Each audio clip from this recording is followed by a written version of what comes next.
రాజులెందరున్నా ఈ జగానికంతా రాజు ఆయనొక్కడే అంటారు. ఆయనే జగన్నాథుడు.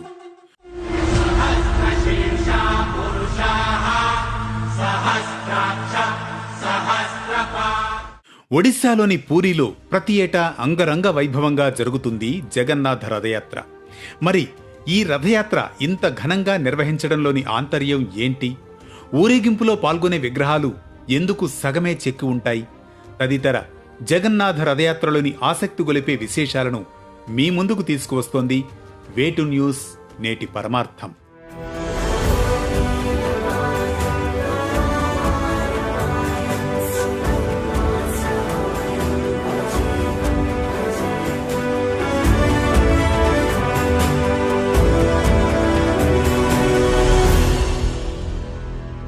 ప్రపంచ ప్రసిద్ధి చెందిన రథయాత్రలలో పూరి జగన్నాథుని రథయాత్ర ముఖ్యమైనది.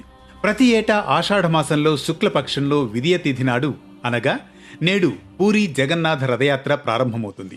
ఈ రథోత్సవాన్ని చూడ్డానికి కొన్ని లక్షల మంది భక్తులు తరలి వస్తారు. ఈ రథయాత్ర శ్రీకృష్ణ భగవానుడు గోకులం నుండి మధురకు యాత్రగా సాగేదిగా పరిగణించబడుతుంది.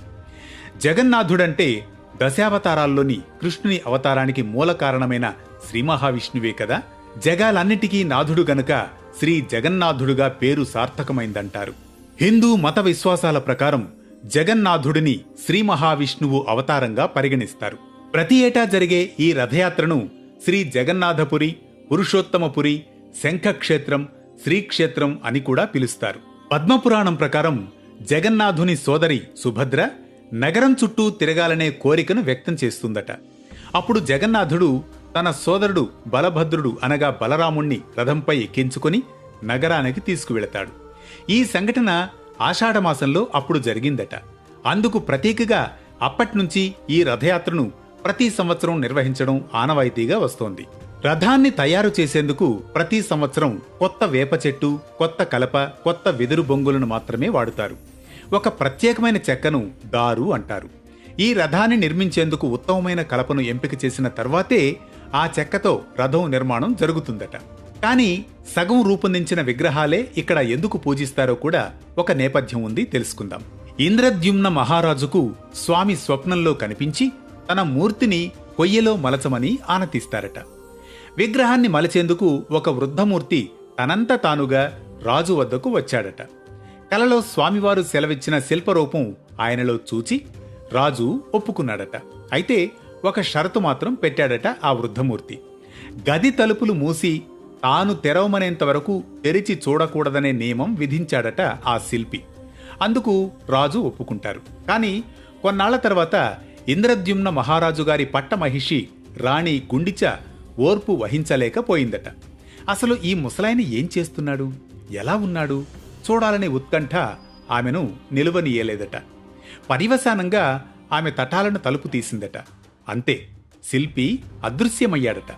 అసంపూర్తిగా వదిలేసిన విగ్రహాలు అక్కడ అలాగే ఉన్నాయట. అందుకే దీనికి ప్రతీకగా ఇప్పటికీ సగభాగం వరకు చెక్కిన విగ్రహాలనే ఊరేగించడం ఆనవాయితీగా మారింది. మన సనాతన హైందవ ధర్మం ప్రకారం జ్యేష్ఠమాసంలో పౌర్ణమి రోజున జగన్నాథుడికి 108 నిండు బిందెల నీటితో జలాభిషేకం చేస్తారు. కాగా జగన్నాథుని అభిషేకానికి ఉపయోగించే నీటిని బావిలో సంవత్సరానికి ఒకసారి మాత్రమే తెరవడం విశేషం. అందుకే ఈ యాత్రను సన్నయాత్ర అని కూడా అంటారు. రథయాత్రకు 2 రోజులు ముందుగా అంటే అమావాస్య నాడు నూతన దేవతామూర్తుల నేత్రోత్సవం జరుగుతుంది. యథావిధిగా పూజలు జరుగుతాయి. మరుసటి రోజు ప్రజలకు నవయవ్వన దర్శనం లభిస్తుంది. ఆషాఢ శుక్ల విదియ నాడు మేళ తాళాలతో ఉదయకాల పూజలు నిర్వహించి మణిమా జగన్నాథ అంటూ పెద్ద ఎత్తున నినాదాలు చేస్తూ విగ్రహాన్ని కదిలిస్తారు.